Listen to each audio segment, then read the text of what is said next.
Updating your primary email with Bank of America is a straightforward process that can be done online.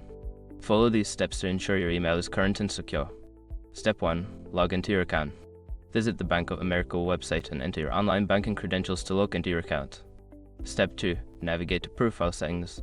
Once logged in, locate the Profile or Settings section in the main menu. This is where you can manage your personal information.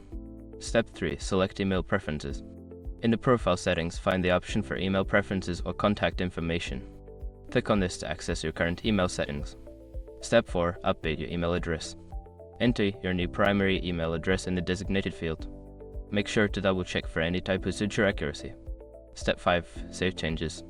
After entering your new email, look for a Save or Update button.